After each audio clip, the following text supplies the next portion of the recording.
Yun, what's up mga kabatang? Yun, panibago reaction video na natin dito sa tatlong ito, Sam Goodman, Casimiro at Inoue, kung sino pinakamalakas. So yun mga kabatang, ang record po ni Inoue ay 27 wins and 24 knockouts, at ang ating pambato na si Casimiro ay 34 wins and 23 knockouts, at ang mga kalaban naman ni Inoue ay 18 wins and 5 knockouts. So yan mga kabatang, hindi ba po naglalaban ngayon na may parteng laban po si Sam Goodman at saka si Inoue, kitang-kita po naman natin yun kung sinong mananalo. Yung talagang si Inoue yan mga kabatang ay talagang mapili ang ang ilalaban sa kanya. Talagang gusto niya lagi yung ang lalabanan niya ay yung matatalo niya.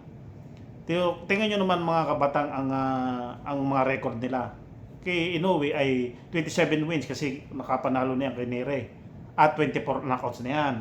Tapos ngayon si Idol Casimiro naman ay 34 wins na and 23 knockouts. Tingnan niyo naman ang pagkakaiba. Talagang malalakas ang kanilang mga knockout. Pero si Inoue mga kabatang, kaya nananockout yung kalaban niya, mahihina ang kalaban. Kitang-kita niyo naman, walang bilang kumbaga. Pero itong si Casimiro talaga, ang nananockout niya talaga ay bibilang. Talagang ibang-iba sa nakalaban ni Inoue at nakalaban ni Casimiro. At ito namang si Sam Goodman naman mga kabatang ay kumbaga yung nakakalaban niya wala sa bilang, talagang walang matigas na nakalaban. So isipin po natin talagang ari ay gagawin ng pansimbag ni Inoue. Talagang pero kasama yung si Sam Goodman po ay number 1 contender yan sa WBO. Kaya po undisputed po si Inoue, kaya po yung number 1 contender si Sam Goodman, Inoue. Tapos po ang atin ngayong Casimiro ay number 7 na ngayon, bumba kahit na knockout niya si Sanchez. So talagang ang pagkakaalam ko po dito, sa boxing po mga kabatang, may corruption talaga diyan mga kabatang. Talagang may luluto rin diyan kung sino ang magaling diyan.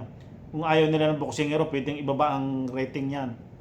So ang number 2 po naman ay si Carl Martin mga kabatang. So pag po yan ay alam nyo naman po kung sinong mananalo dyan. Kahit pa hindi naglalaban, iposto nyo na ang inyong mga ari-arian ninyo at si Sam Goodman at si Inoue, iposta na ninyo. Sigurado mananalo na naman dito si Idol Champ Casimiro sa postahan, Sam Goodman at Inoue. Sigurado alam na kung saan pupusta si Idol Champ Casimiro. Isa pa tayo pupusta. Dito sa mananalo, kahit pa hindi naglalaban yan, panalo na. Kita nyo yung laban ni Inoue doon kay Nere. Si Nere lang matigas-tigas na nakalaban ni Inoue. Siya napabagsak ni Nere. Si Nere kulang lang ang mga kabatang sa yung follow up. Yung talagang kumbaga na-maintain niya yung suntok niya. Wala talagang nung napabagsak ni Nere si Inoue, talagang hindi na tinantanan ni Inoue na pabagsakin. Pero talagang muntik nang hindi bumangon si Inoue. Pero kung si Casimiro nakatama noon, ay nako, mga kabatang, mapapagaya yung kay Sanchez. Kaya yung si Sam Goodman ito, 18-0 ang panalo niya at 5 knockouts. Mga kabatang, kahit pa hindi naglalaban, alam niyo na kung sinong mananalo. Magaling talaga kasi ang mga nakakalaban talaga, mga pitsugin lang nakakalaban ni Sam Goodman. Tapos ibabanat mo naman kay sinasabing monster ng Japan. Bet ayaw na lang ibanat kay Idol Champ Casimiro. Kasi nga, yung mga kabatang, sinasabi ko sa inyo, si Idol Champ Casimiro, pag inilaban si Inoue dyan kay Champ Casimiro, malalagasan niya ng isa. Mawawala ng record niyang 0. Magiging kung makakalaban ngayon kasi 27 wins na si Inoue.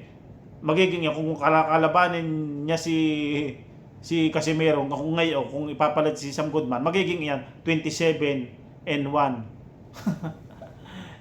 27-1 loss. Marerecord ng isang talo. Kaya yung mga ano, yung sa Japan, ayaw nilang palaban kay Casimero kasi nga masisilatan ng isa siyempre ilalaban dyan sa mga dali-daling kalaban. Siya hindi matatalo. Tingnan nyo naman, iparas nyo doon kay Butler at saka doon kay Sam Goodman. Diyos ko po. Hmm. Neri at saka Sam Goodman, Diyos ko. Oh. Kitang-kita nyo naman, ang matigas lang na mga kalaban ni Inoue si Neri. Siya napagpabaksak. Oh. Kita ko mga laban ni Sam Goodman, pinanood ko, talagang, ay nako, walang nakalabang matigas-tigas talaga. Talagang kumbaga yung mga kalaban niya, yung mga ano, yung mga pang-amateur, kumbaga gayon. Talagang wala.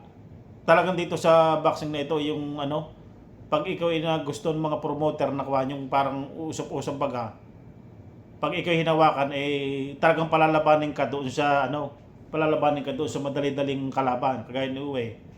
Pipiliin yung mga kalaban na kayang-kaya niya. Bitayan niya piliin si Casimero.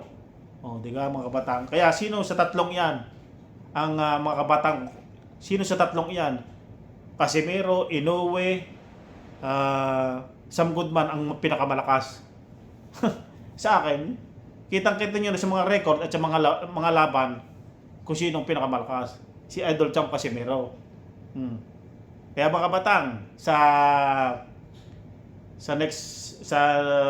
next year 2025 abangan natin yung mga update kay Idol Jack Casimero. So comment down below dyan mga kabatang kung sino pinakamalakas. Tatlong yan, kitang kita nyo kung sino. So yun.